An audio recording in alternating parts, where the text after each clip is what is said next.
You're listening to the Whole Hog Sports Podcast. And now, here's your host, Matt Jones. On today's show, we'll talk about what Hunter Yurachek and Bobby Petrino had to say yesterday at their first press conference after Petrino was named the interim football coach at Arkansas. Also, we'll have Jacob Rudner from Baseball America on to talk about fall baseball, some recent discussions at the SEC coaches meetings. First, a word from Kendall King. At Kendall King, we're proud of over 4 decades of design. We're continuing the legacy of great creative design by combining our brands of Kendall King, Soapbox, and Shopcart. Together, these brands represent a new focus in marketing design, with individual attention to specific areas.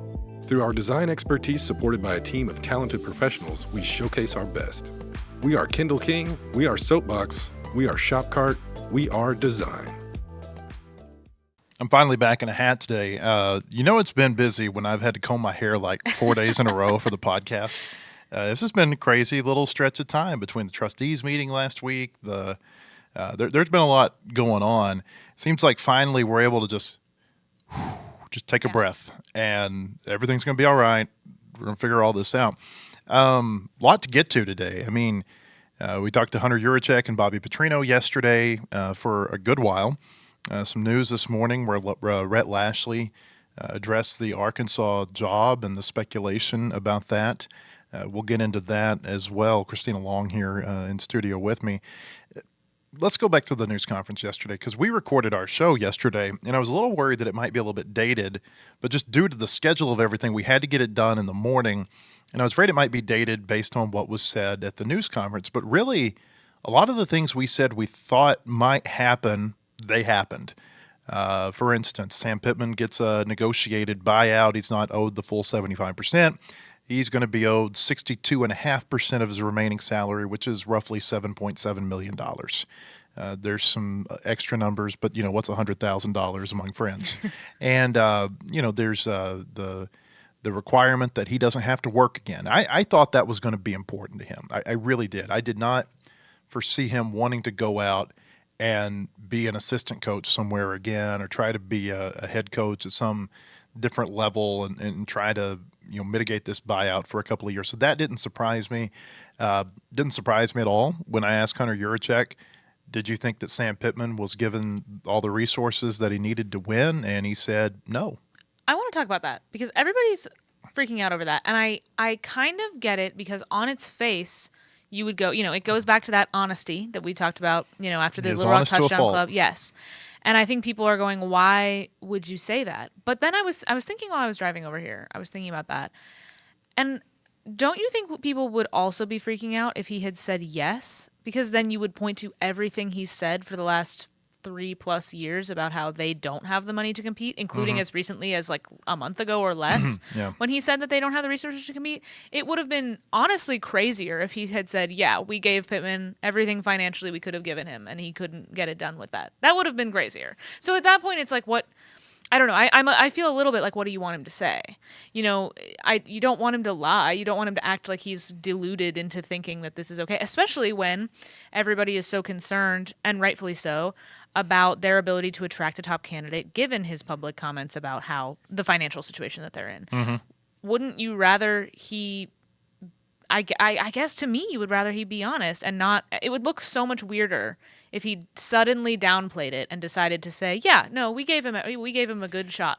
I just thought it was important for him to answer the question directly. Yes. Was Sam Pittman given the resources that he needed to win? That was basically the question I asked, and this was his response. Quote: he said, "You were at the board meeting. I was, and I gave you some statistics for our head coach compensation, our assistant coach salary, our support staff salary pool, and our overall operating budget ranked toward the bottom of the Southeastern Conference," and he did. And he said, "I think with that information, Coach Pittman did not have the resources he needed to appropriately compete in this conference right now."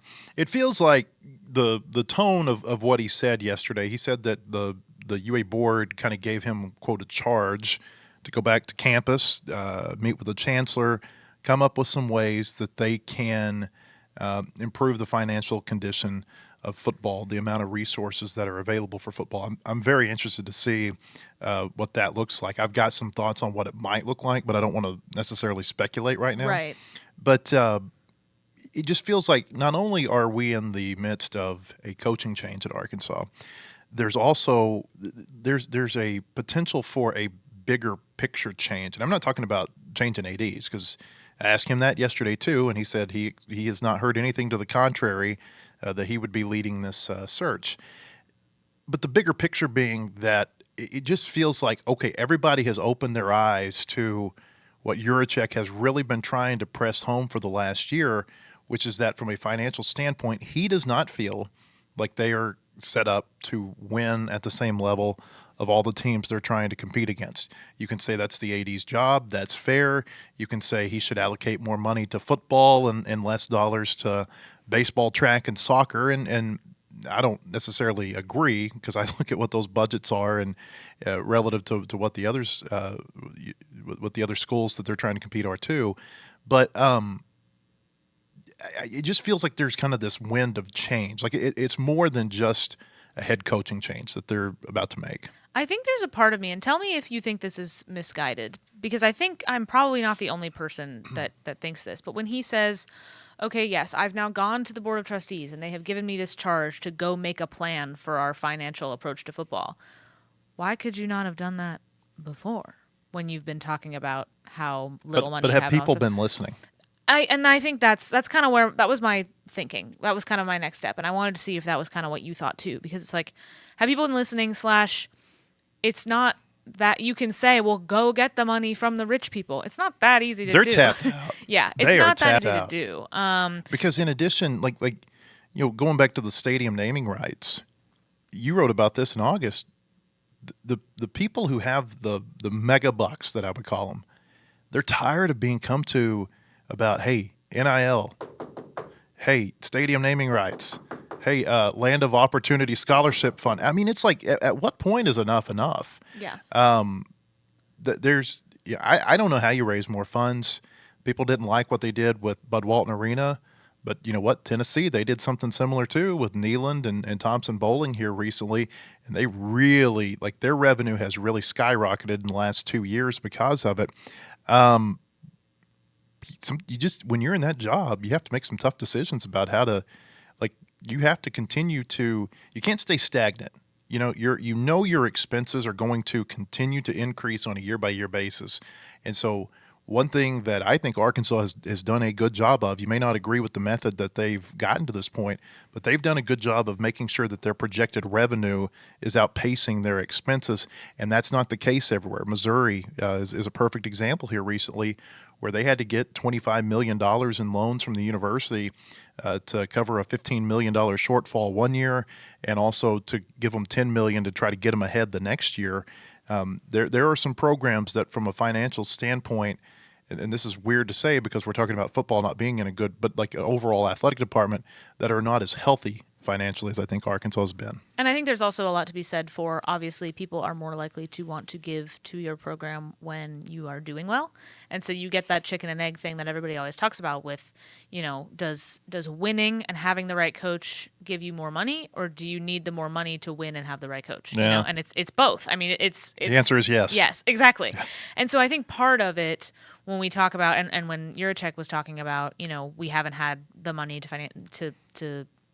we didn't have the money for Pittman to compete financially. I think because you were having to ask for money for so many different things, and also when the program wasn't doing that well, when the energy was kind of low, it's harder to inspire people to open their wallets. And I think that's why this now presents the opportunity for him to kind of go back to the drawing board, make a new plan, because now he can say, and here's what I think I can actually do now that, you know, people are excited about the idea of a new coach, whoever it may be. And there's the whole thing. You got to pick the coach that's going to get people to give the most. You know, you kind of, at a certain point, you're a little bit tied to what some of those boosters want. So that's why there's so much kind of in the mix there. I want to tell you, there's a graph that they showed at the trustees meeting last week, and it had numbers from the most recent school year where the numbers had been given to the NCAA. So I think this was the 2023-24 academic year.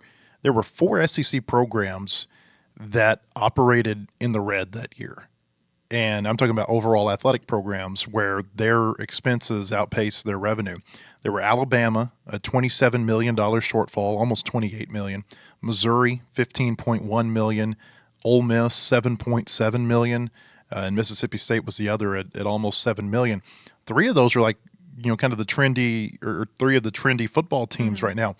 And so even though they're winning on the field, they are facing some things behind the scenes that you wonder how sustainable that's going to be long term. That's funny. It reminds me of, I feel like it was like a tweet I saw one time that was like, if you're in your 20s, which I am, if you're in your 20s and you're wondering how all your friends are affording these crazy trips to Europe they're posting on Instagram, You'll find out in your 30s. The answer is credit card debt. Yep. Yeah. Yeah, exactly. That's what it makes me think of. Yeah. Yeah, you'll find that out in your 30s, Yeah, right? yeah. And my dad always said how you treat your body in your 30s, you'll feel it in your 40s. Yeah. Kind of a similar thing there. Moving on. So, Petrino, I just thought it was just kind of the typical Petrino, I don't know that he blinked the first 5 minutes until he got asked a question. I mean, he just sat there and he was just staring off kind of into space as Yurachek was getting asked all these questions about Pittman and coaching search. It was a and Yurachek heavy presser because we don't get to talk to him that often in that kind of setting anymore. Right. So Petrino. I'm going to make this mistake a lot. I kept doing that when I was writing I'm gonna yesterday. Make this mistake I a lot. wrote it. I had to double check before I sent my stories in. This is like one of those high school teams that's changed their mascot to something more politically correct, but it's still very similar to the old one. Yeah. And you're so used to saying the whatever. Yeah. That I do this all the time. Yeah. So forgive me if I say Pittman when I mean Petrino. It's too similar for me. We're going to get there eventually. Yeah. Petrino, there really was nothing that he said that surprised me at all. I think just the overall feeling that I had from him is, hey, this is a really unique interim coach. A lot of times when you get interim coaches that go into that role, they are people who are career assistant coaches who they know this is a 2-game or a 5-game or whatever audition for me. With him, it's different. I mean, it's obviously an audition for him because he has stated, and he talked yesterday about he would like to have this job again, but he's not your normal interim coach. I mean, you aren't going to find a lot of interim coaches who have been a college head coach for 17 years and have been a head coach in the NFL. And I mean, this is like when it comes to being overqualified, like there's not a more overqualified interim head coach, I think, than Bobby Petrino and what Arkansas has here. Can he turn the team around? I don't know. But you certainly came away from that press conference, I felt like yesterday, with a belief that if anybody could turn it around, it would be a coach like him. Yeah. I felt that way too. I felt like the kind of steadiness that he sort of projects, the confidence and the competence that he projects, just in these public, I was way too young to be watching Bobby Petrino press conferences when he was the head coach here the first time, although I probably sat in on a couple of them. Not that I was paying attention. But now, this was really my first Petrino press conference that was like this. He speaks as offensive coordinator twice a year. But so it was interesting kind of watching him in this setting for the first time for me. So yeah, I mean, I think you're right. I think the overqualifications for an interim role are interesting, but at the same time, it's like we said on the show yesterday. I truly do not have a guess at how the rest of the season is going to go until we see them until we see their next game and the next couple games. I don't have a hunch that it's going to go well or poorly. I truly think it could go either way. I have no idea. Yeah, I don't Makes know. it interesting. I just don't know if they get the level of effort that they gave at Ole Miss. I mean, Ole Miss is the number 4 ranked team, and they're undefeated, and people are talking about them as a national champion now. How do you go from that to what you saw against Notre Dame on your home field 2 weeks later? Which team shows up? If it's the Notre Dame team, they probably aren't winning again this year. If it's the team that played against Ole Miss, I would say they got a chance to win some games down the stretch. Yeah, I'm using a golf analogy here. I feel like when it comes to the coaching search, Petrino is a golfer who's got a 2-stroke lead going into Sunday because he's got that, he's got the history, and then he's got the chance to audition for the job here for 2 months that nobody else has. And so he's got a leg up on the competition. There ain't no doubt about that. What's the final round look like? Is it filled with bogeys, or do you tap in for birdie and you beat Texas A&M at home? Do you get a hole in one and you beat Texas on the road or Tennessee? Like those are the types of things that are really going to determine, I feel like, this coaching search. I have a weird feeling about this coaching search because on one hand, you look at it and you say, well, this is going to be 2 months of, hearing rumors about this guy and hot boards and this, that, and the other. But it may just be a 2-month audition for Bobby Petrino that he knocks out of the park, and there's never really a coaching search at all. And I thought you and I talked about this on the phone earlier. When we were on the show yesterday, you mentioned, you didn't think it was really going to be about wins and losses in terms of whether Petrino gets this job. You didn't think, all right, he's got to meet a certain threshold or get a certain number of wins or beat certain teams to get this job. And that's exactly what Yurachek said yesterday. He was like, I'm not under the impression that he's going to sprinkle pixie dust. I think that's what he said. Yeah. Sprinkle pixie dust and we're going to win out, was the gist of what he was saying. But he was saying, I want to see us be competitive because we just weren't last week. And that was what he was saying, that the lack of competitiveness and the lack of effort that he felt like he saw over the last couple of weeks was what made him realize that Pittman had lost to the team, were the words he used. And so if Petrino is able to show that, hey, we've got a little something here, even if it doesn't result in, suddenly they go on a tear for the rest of the year, then that would be something that they could do. I still wonder, if there is a certain number of wins you kind of need to see, because I think at a certain point, if they only win like one more game, I think it would be kind of tough to be like, and here's your new head coach, even if they look better, I think it would be kind of hard to do that. But at the same time, I don't think he needs to like get them to a bowl to be the next coach. You know what I'm saying? Yeah, no, I totally agree with that.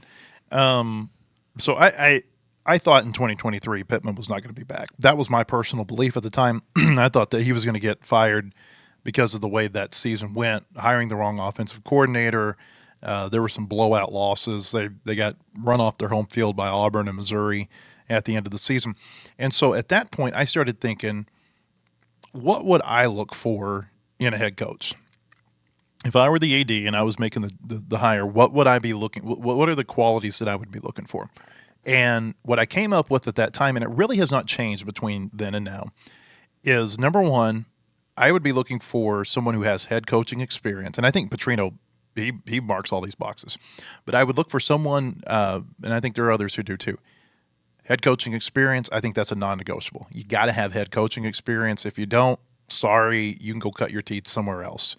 The SEC is not really where you want a head coach cutting his teeth, and I certainly don't think it's at Arkansas right now, as they're trying to get out of the cellar. Like even Vanderbilt has passed Arkansas. Vanderbilt did that with a first-time head coach, though. They did. But you can't Kirby Smart was a first-time head coach. Yeah. You can't it's not to say that those... It's a gamble, for sure.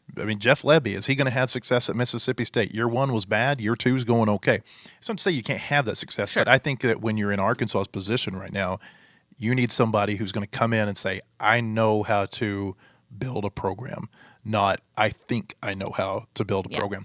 So I think it's got to be someone with head coaching experience. And then there's kind of this 2A, 2B type thing.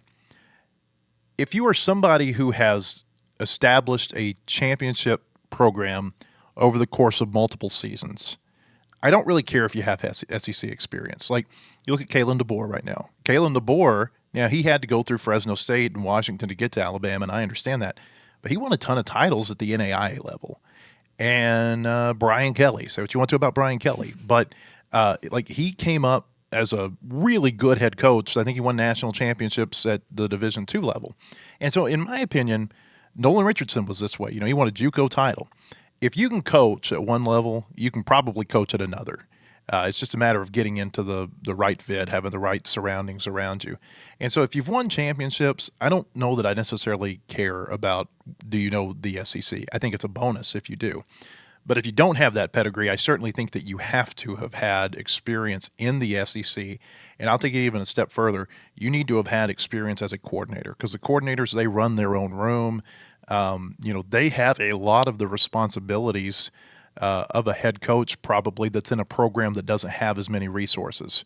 And I think that, you look at the SEC right now, Josh Heupel, Mike Elko, Kirby Smart, Steve Sarkisian, Lane Kiffin, all of these were coordinators in the SEC. Bobby Petrino was an SEC coordinator before he got his big break at Louisville. So I feel like those are kind of the requirements that I would look for in a head coach. Like, being an SEC coordinator is not necessarily that doesn't necessarily guarantee that you're going to be a successful head coach, but I do feel like there are a lot of head coaches who come from that background who do have a lot of success.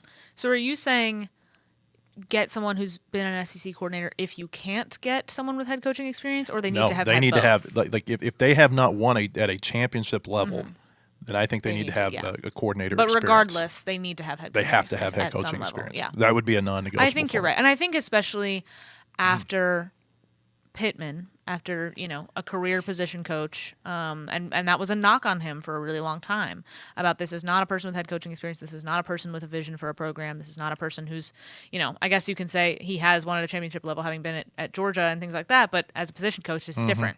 And so that was a frequent knock on him. But at the time, that was pretty much the best they could do at that point. But I think now, and a lot of people have been mentioning this over, since Coach Pittman got fired on Sunday, is like, okay, yeah, he brought them out of that. Now they should be able to get somebody that's at a little bit higher level. And I think that's a fair expectation.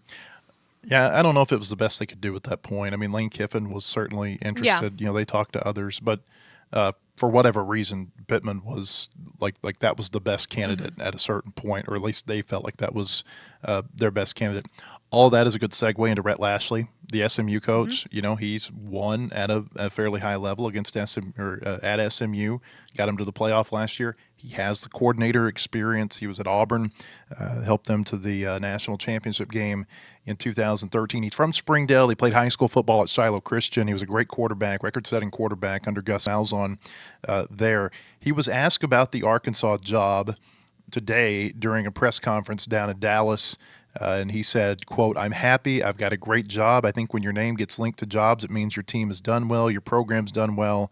It's a compliment to what our staff, administration," boy, I said that wrong, didn't I? Administration and players have built over the last 3+ years. He said a lot of times there's obvious connections. If it's your alma mater, it's easy to link names. I haven't given it any thought because there hasn't been anything to give thought to. It's a fair question. I'm really excited about what we're building here.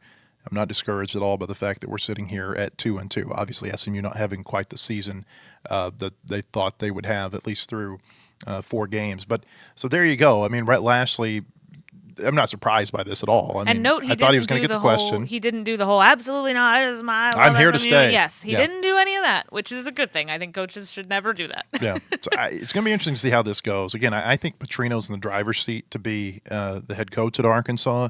Whether or not he stays there, I don't know. But Lashley's going to be a name to watch. I think we all know that He's going to be a name to watch. There's just too many connections there. He played here. He and Houston Nutt are very close, very close. Houston Nutt still goes to many of his games, goes down and sees them at practice based on what he's told us on here in the past. He played here, was a GA here. He's got the ties to Arkansas. The family's here. And so given what SMU did last season, I think that's an obvious candidate for Arkansas who you at least got to make the call. You got to make the call and you got to say, are you interested? Yeah. And then have the conversation. Yeah. But as of right now, he says that he's happy at SMU, which that doesn't really surprise any of us, right? All right, Christina, appreciate you being here. When we come back, Jacob Rudner from Baseball America is going to join us. He's got some interesting thoughts on a fall meeting between SEC head coaches that's happened recently. We'll talk to him, but first a word from Kendall King. At Kendall King, we're proud of over 4 decades of design. We're continuing the legacy of great creative design by combining our brands of Kendall King, Soapbox, and Shopcart. Together, these brands represent a new focus in marketing design with individual attention to specific areas. Through our design expertise supported by a team of talented professionals, we showcase our best. We are Kendall King, we are Soapbox, we are Shopcart, we are design.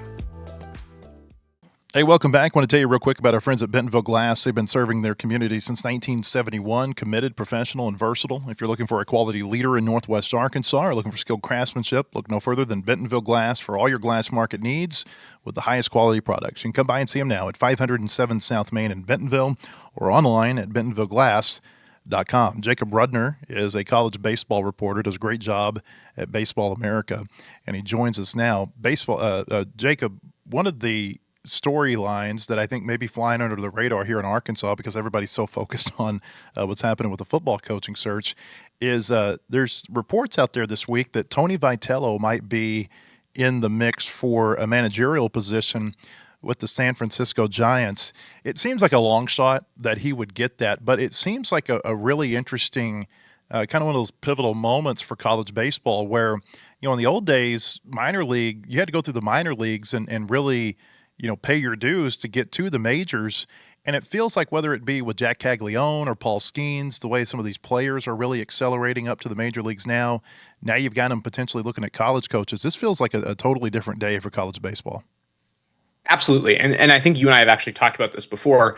We are in an era right now for college sports, college baseball in particular, where the track to the major leagues is as short as ever. Mm-hmm. We are seeing more guys reach the major leagues within 2 years of their draft year than we have ever seen in the history of the sport. And so, to your point, I do think that there is a lot of merit to potentially seeing some of these, top of the line college baseball managers make a very quick step, like some of their former players, to the major leagues. That being said, do I think that Tony Vitello is a leading candidate of any sort or even a likely candidate to end up in the San Francisco dugout? I do not. He was labeled as a wild card candidate by Andrew Baggerly in that report on The Athletic. Mm-hmm. I think that that's a really accurate description. Do they potentially have some sort of relationship, between Tony Vitello or his representation and the San Francisco Giants? Perhaps. It wouldn't surprise me. I mean, there are former Tony Vitello players who are doing very well in that system and on the major league club. So that obviously there is a relationship there. Would it surprise me if there's been some sort of preliminary level conversation? No.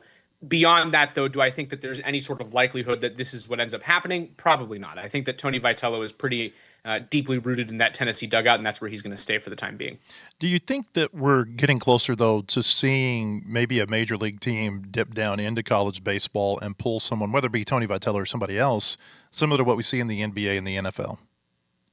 I do think we're getting closer. And I think that has a lot to do with the developmental timeline I just talked about, which is we're seeing guys get to the major leagues within 2 years. And that isn't just limited to first round or second round picks. There are a lot of college players who are going in those middle rounds on day 2 that are fast tracking to Major League Baseball. And I think that that's going to provide a pathway for some of the guys who are developing them to see larger roles in major league dugouts. Does that mean that they're going to immediately be hired as managers? I'm not so sure. There's not a lot of precedent for that. That's not really a common pathway for coaches in this sport. That being said, could I see some managers going on to be very successful major league pitching coaches right away outside of a college job? Absolutely. Do I think that there will come a time where we see some top line managers in college baseball get managerial jobs in Major League Baseball? I do think so. Are we there yet? Probably not. And I don't think Tony Vitello is going to be the start to that trend, if you will. But we are within the range, I think, of seeing some of these guys maybe get promotions faster than they used to. I got to tell you, whenever I heard the story that Tony was potentially in the mix for San Francisco, my mind went back about 7 years ago to when, around this time of year, Wes Johnson got hired away from Arkansas to go to the Twins, and that was unprecedented at that time. I mean, I think it was like first time in 39 years that a college coach had been hired directly to a major league dugout. And I thought about it, in 2017, Arkansas's assistant coaches were Wes Johnson and Tony Vitello. I wonder, do you think that says more about Dave Van Horn's eye for identifying talent, or does it say something about maybe what they learned in the Arkansas program? I don't see why the answer can't be both to those things. I think that Dave Van Horn has proven over a long period of time that he knows how to find talent, both in terms of the coaches who he hires. I think his staff right now is a testament to that as well as finding players who are super talented and the ability to surround those players with minds who are able to shape them quickly. Wes Johnson is a great example of a modern baseball coach, somebody who really embraces analytics and uses that to his advantage. He did it with the Twins. He's doing it now with Georgia. I'm sure he did it to a degree at Arkansas, even when it wasn't necessarily the name of the game at the time. And Tony Vitello obviously has gone on to be extremely successful. So it absolutely is a testament to what Coach Van Horn is able to do in terms of identifying coaching talent. But I would say as well that the ability to develop around high-level players has been as meaningful as Coach Van Horn's eye for those two coaches in particular. All right, so the SEC coaches, they meet at least once a year. They may meet twice a year, I'm not sure, but they meet down in Birmingham at the SEC office, and they met earlier this month, September 3rd and 4th. And you wrote recently about some of the notes that came out of that meeting, the biggest of which is this ABS, Automated Balls and Strikes system, that is potentially coming to college baseball. It's been approved for Major League Baseball next year. And you've written that a lot of times the SEC, which is kind of used as the NCAA's guinea pig when it comes to rules or experiments, is usually not too far behind pro baseball. Take it from there and what the considerations and what the discussions were in this SEC meeting about potentially bringing this to the conference. Well, let's talk about what you first said there, which is how the SEC tries its hardest to mirror what Major League Baseball is doing. In the words of the source who I spoke with directly, and we're talking about a high-ranking SEC official, the SEC's goal is to prepare its players, who it believes are the best in the country, to do what we just talked about, which is to fast track to the major leagues and to be as successful as possible when they enter professional baseball. SEC players are built to play 162 games at the major league level. The SEC wants to do whatever it can from a rule standpoint to make sure that they are experiencing baseball as close as possible to the professional level. That is why we saw the action clock when it comes to pitching. That is why the pizza box bag at first base, the bigger bag instead of the double base, could be something that we see, which was also included in that story. Mm-hmm. And now ABS, the challenge system for balls and strikes, is going to be something that the SEC reviews as a potential installment in its rules. The biggest issues with that, however, are finances. It is not easy in college baseball to be able to add something that is so robust because it does require a lot of technology. Mm-hmm. This is going to be run by Hawkeye Systems at Major League Baseball. They have millions and millions of dollars to be able to do this. Retraining their umpires to get ready for this change is very easy for them because financially it's no burden. For college baseball, the resources are not the same. And so one of the considerations for the SEC is basically we want to see two things. One, how well does this work? Is it going to be clean? What are the friction points? How do we make sure that if we are to install this in the SEC, it goes as smoothly as possible? And second of all, they need to be able to rough out, the finances for this. If they're able to do that and they're able to determine that without sinking too much, they can get the installments of the correct technology, they're able to retrain their umpires properly to be able to handle this, then they do feel as though this is something that could make its way to the SEC as soon as 2027. I will add, I was specifically told that that is the aggressive timeline for this to potentially happen. They would love it to be in 2027, but they do need to see how it goes in Major League Baseball. They do need to calculate what this is going to do to the conference from a financial standpoint, and so that makes it somewhat aggressive. I personally think 2028 or maybe even 2029 are more realistic, but the SEC does have its eye on doing it as quickly as possible. Kind of going, if you will, a little bit more detail, like when you talk about the technology, this is like there's a lot of wiring and things like that have to occur before you can put something like this in place. Yeah, correct. This is not as simple as you get the right cameras in place and then there's somebody who's watching the game who makes a call down to the umpire and says, hey, ball, or hey, you got that right or wrong, and it changes the system. No. This is ball tracking that needs to be installed in every ballpark that does an electronic strike zone that is uniform across all ballparks. It is not somebody watching the game and making a decision. And that's the first thing. They have to be able to install those systems that are going to track whether or not it was a ball or a strike. The second thing that needs to happen is they need to get some sort of communication system that goes down to the umpire. That means in-ear umpiring pieces that are connected to whatever system does this. That means that there's probably an operator for this system, either in ballparks or at some sort of centralized hub. And then the other thing is whether or not this is going to be you basically need to be able to convey whether or not this is a ball or a strike within a timely manner. And so they have to get to a system where this is super ironed out quickly. And whether or not they're able to do that are some of the challenges that stand in the way of this logistically. Again, I don't think that retraining this is super difficult, but I do think that there are a lot of steps, and it is not as easy, again, as just cameras in the stadium. You do have to put a lot in place. And by the way, also the broadcast, I forgot to mention. You have to be able to relay this to the broadcast of what's happening so that your play-by-play people are in the loop on whether or not a call is going to be changed. And doing all of that is quite expensive and time-consuming. You mentioned the cost of this. And the SEC and the other conferences to maybe a lesser degree, at least initially, ACC, Big 12, Big 10, it seems like they are willing to make these, whether it be the pitch clock. I mean, the pitch clock, there was an expense that was there with that. They're willing to make these moves if they feel like it's beneficial for them long term. But as you well know, in Division I baseball, there's a giant gap between, say, like an Arkansas and an Arkansas Pine Bluff in terms of what they're willing to spend on baseball. Does long term, as we're looking at this and the NCAA potentially implementing this for the tournament 4 or 5 years or more down the road, how much do you think the cost and maybe the type of money that these smaller programs have to spend on it, what kind of consideration is there? So let's step away from ABS for a second. Let's talk about something that actively is existing in college baseball right now. The double bag at first base. is a great example of what we're talking about. Right now, we have seen across college sports that teams have installed two bases at first. They did it as a safety measure. The NCAA basically determined that this was a necessary change to keep first baseman and the base runner as healthy as possible. And so all teams were required to implement this. That change alone was a several $1,000s endeavor for all schools. I have a quote from one Big East school that was basically laying out exactly what it would cost for them to install the second bag, to drill a second hole, just to put the hole in the ground and move over the original first base to accommodate the double bag situation was a $4,000 investment for one bag.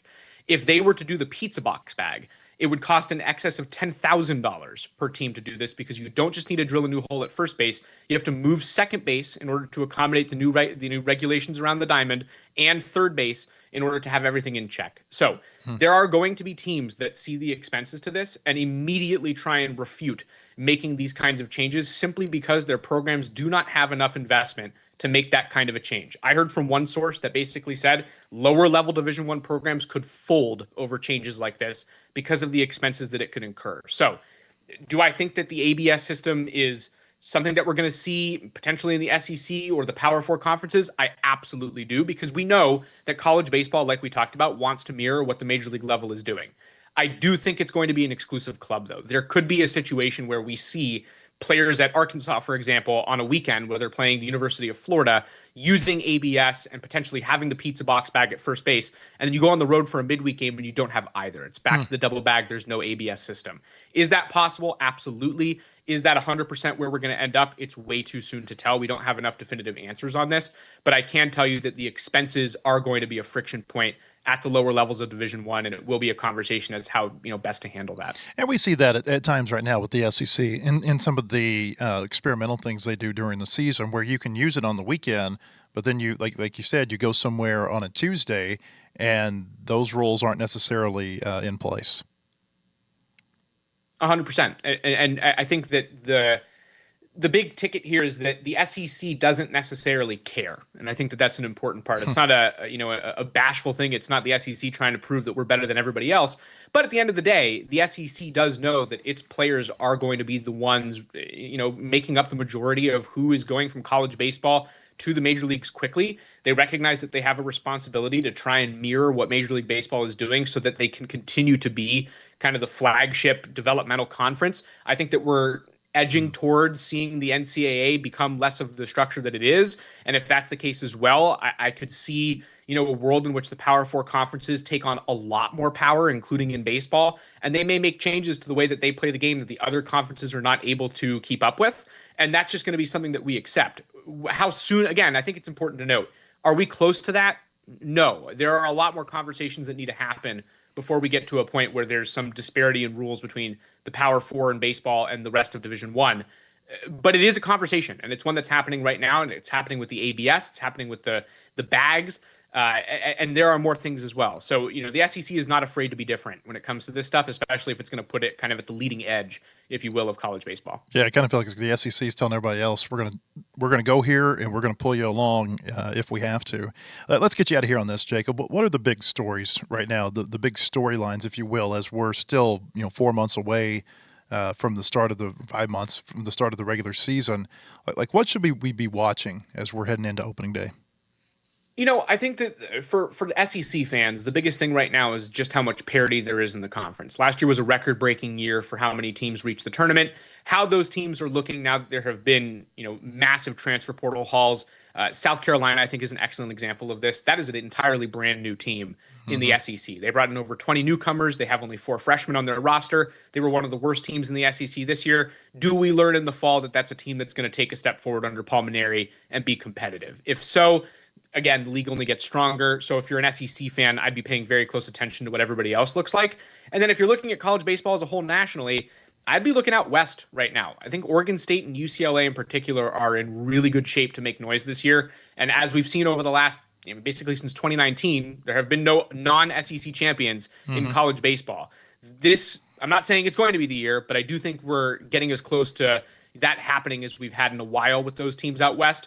And so seeing how they perform in the fall and how things continue to click out there will be just as important as what's going on in the SEC. Yeah, UCLA, they got Rock Chalowski back this year, probably a preseason favorite to win National Player of the Year. And they're kind of an interesting team, right? I mean, they're not the team that's going out and being so aggressive in the transfer portal. It's more of kind of maybe the Clemson football way of old school, bring your guys in and develop them in the program.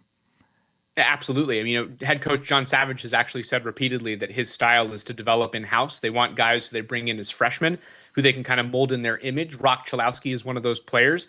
They brought in 2 prominent transfers this offseason, and so it is definitely a unique way to do things, but it worked great for them last year. And, for me right now and on September 30th, way too soon, I would, cautiously say that that's my preseason number 1 team right now. Okay. Jacob, we always appreciate talking to you. Hopefully we see you again closer to the season. Thanks for having me. All right, Jacob Rudner from Baseball America. And we appreciate you being with us. Hope to see you tomorrow on our podcast or at our website, wholehogsports.com. Have a great day, everybody.